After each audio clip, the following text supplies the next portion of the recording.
All right, guys, I want to start this video with a story.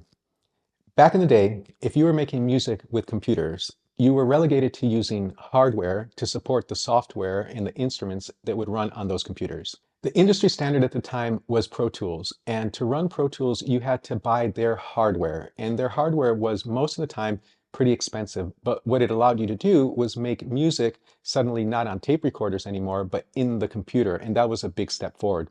However, what happened is that as the computers became more powerful, you didn't need to have the brains on a dedicated DSP that was external. You could start to use the computer's own CPU. And a small company from Berlin realized that they could run these instruments on personal computers and thus make the instruments native, right? Not proprietary. And so Native Instruments was born. And Native Instruments was a revolutionary idea because instead of having to invest in hardware and all that other stuff, you could just simply plug in your plugins to your computer, and that was like a big step forward. So as a result of this, they were able to kind of displace and disrupt the whole music making field. Because if you think about it, at the time, there was also hardware samplers. And when a product like Kontakt came out, it basically took apart the whole world of hardware sampling and made it irrelevant. And now all sampling was done in software. And these were very big changes. But again, what they were representing is a sort of liberation, right? So you didn't have to be stuck to the hardware. You could be more free, more native. So as they grew as a company, they started making other instruments too that were very cool. For example, the whole Reaktor thing, which was allowing DJs to now DJ in the box instead of having to have turntables. And this took the company forward into making even hardware equipment. So they started making really beautiful machines. And the hardware that supported the native instruments was always of a very high level. And so you can see this clearly with products like Machine that came out, which is basically a hardware sampler with their proprietary software. So what you get as a company that as it continues to grow and develop, starts to create a problem because it creates micro ecosystems that it was intentionally trying to avoid in the first place. So if you think about it, now Reaktor, whatever, runs on the Reaktor hardware, or Machine and the Machine software work together. But originally Battery, for example, you just ran it on everything, like with a, MPC pad kind of trigger.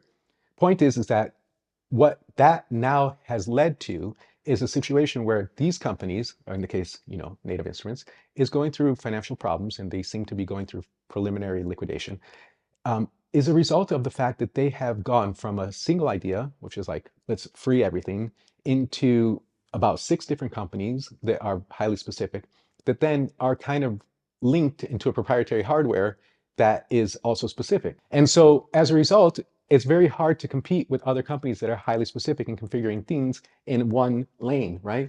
I mean, if you think about big companies that are making hardware instruments, that's like, they spend so much money on that. They have full factories making them. It's very hard to make your own hardware if you are competing with a big factory.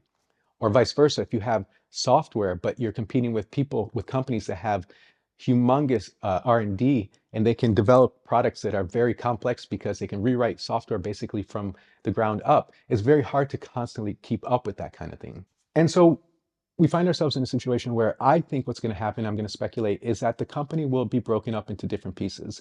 And I think from, like financial point of view, that's probably what makes most sense. I know this is kind of the ugly part of the video, but this is kind of the reality that we're all living in. This is typical of what happens in these corporate restructurings. You guys remember what happened with Moog not that long ago?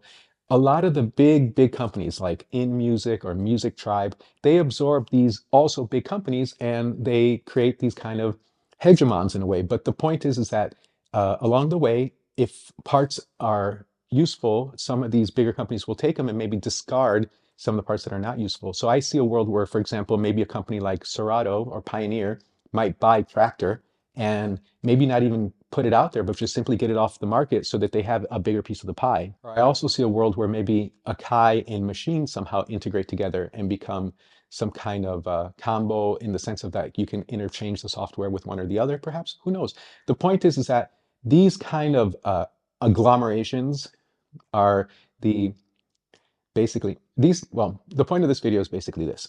The unfortunate truth is that as things get bigger, they're harder to control and they might lose their original purpose. And what I think happened with Native Instruments is that the original purpose of being something that was free and useful across multiple platforms became highly specific and very much connected to different ecosystems, and in that scenario, it's hard to compete. Anyway, guys, I hope this video was informative, and looking forward to seeing you again soon.